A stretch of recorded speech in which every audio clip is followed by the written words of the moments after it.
Getting older isn't the enemy. It's life unfolding in chapters. But hidden between those lines are habits we pick up without even noticing. Habits that don't just age us, they isolate us. Not because we mean to hurt anyone, but because no one ever told us. That makes people uncomfortable. So in this journey, we'll uncover 13 subtle but powerful behaviors that can quietly fracture relationships, even with those who love you the most. Habit number 1, constant complaining. Yes, life changes. The knees creak, the bills rise, and sometimes the world feels like it's spinning without us. But when every conversation becomes a chorus of what's wrong, people start to retreat. Think of Helen. Every call ends in a monologue about bad neighbors, bad weather, and bad politics. Would you want to call her back? Most wouldn't.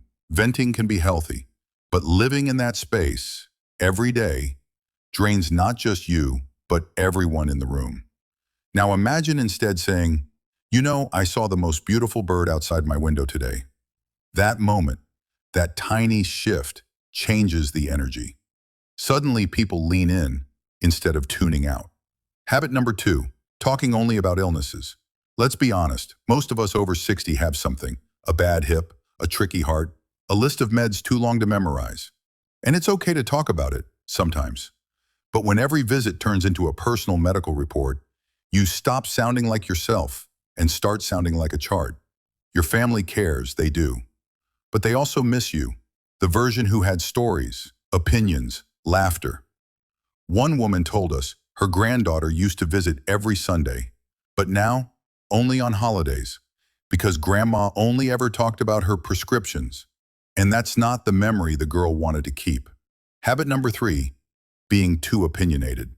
You've lived through so much: wars, recessions, loss, love. Your perspective is gold, but if it comes wrapped in sharp edges, people stop unwrapping it.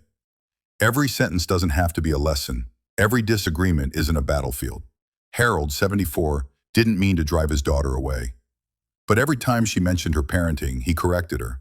He called it help. She felt it as judgment, and one day she stopped coming around. Habit number 4, letting go of personal hygiene. It's not easy to talk about, but it matters more than people admit. Sometimes as the years pass, energy fades. So does the motivation to shave, shower, or dress like you used to. But hygiene isn't just about looking clean. It's about showing yourself and others that you still care, that you still take pride in being you. Because when that starts to slip, so do connections. People feel it. Even if they don't say a word, you may not notice it, but others do. A faint smell in the room, stale food, unwashed clothes. They won't say a word, but they probably won't come back either. Habit number 4, continued, neglecting hygiene. One caregiver told us something quietly heartbreaking. Her father, once sharp as a tack, proud of every pressed shirt and polished shoe, stopped brushing his teeth. She didn't stop loving him, but it became hard to get close. Because cleanliness isn't just about soap and showers, it's about dignity. It says, I still care about being seen. So throw on a fresh shirt, comb your hair, not for vanity, but for self-respect. Habit number 5, living in the past. Now, memory is a beautiful thing. Stories of how you met your partner, tales from the 70s, these are treasures.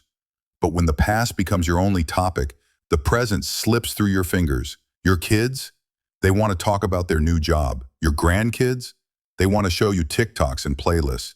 If you only look backward, you'll miss the magic happening right now. So ask a question, lean in, stay curious, not just about what was, but what is. Habit number 6, criticizing younger generations. Kids these days, we've all said it. Loud clothes, fast talk, phones in their hands like lifelines. But if all they hear from you is criticism, they stop hearing you altogether. Remember when your music was too loud? When your jeans were too tight? It's all part of the same old dance. Instead of pointing out what's wrong, try pointing out what's wonderful. Tell your grandson he's creative. Tell your granddaughter she's fierce. Because building bridges, that's what keeps generations connected. Habit number 7, gossiping or meddling. In quiet communities, whispers can echo loud. Who's dating who? Who's not talking to whom? It starts off innocent, just passing time, but gossip, it eats away at trust. And meddling, even when it comes from love, pushes people away. One man shared how his mother kept interfering in his marriage.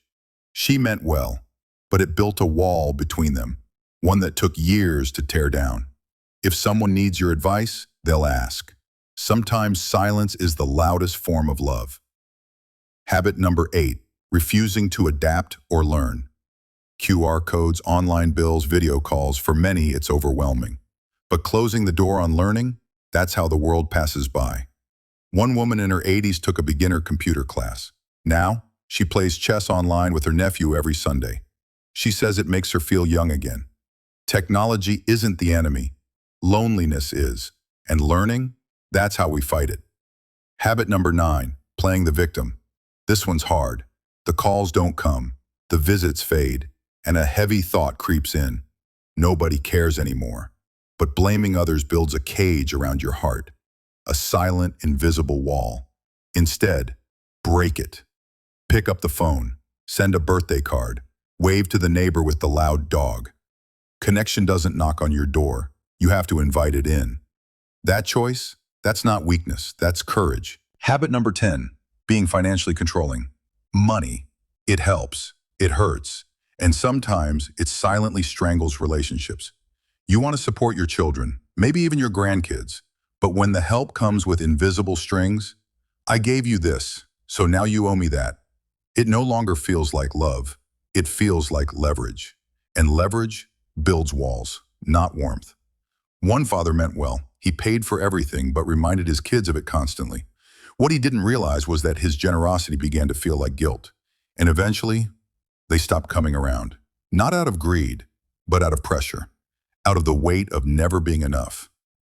So here's the truth. If you give fully, without expectation, because when love is tangled with dollars, no one walks away whole. Habit number 11, refusing help. Independence is a beautiful thing, but pride, unchecked, can become a quiet prison. Accepting help doesn't mean you're weak. It means you still believe in connection. Let your granddaughter carry the groceries. Let your neighbor drive you to the doctor. It's not a burden. It's a gift for them. Because allowing others to care for you, it brings you closer. It says, I trust you. And sometimes, trust builds stronger than pride ever could. Habit number 12, losing your sense of humor. Life isn't easy. There's loss, aches, change, but humor. Humor is the spark that says, I'm still here. That smile, that chuckle, that perfectly timed sarcastic comment. It's not small, it's survival. One woman said it best, I may be wrinkled, but I'm still spicy. And everyone adored her. Not because she had it all together, but because she reminded them, you can age without growing old. Joy is magnetic. Even in the darkest rooms, it brings the light. Habit number 13, giving unsolicited advice. This one cuts deep because it comes from love. You've walked through storms. You want to guide, to protect, to offer wisdom. But when advice arrives uninvited, it can sound like criticism dressed in concern.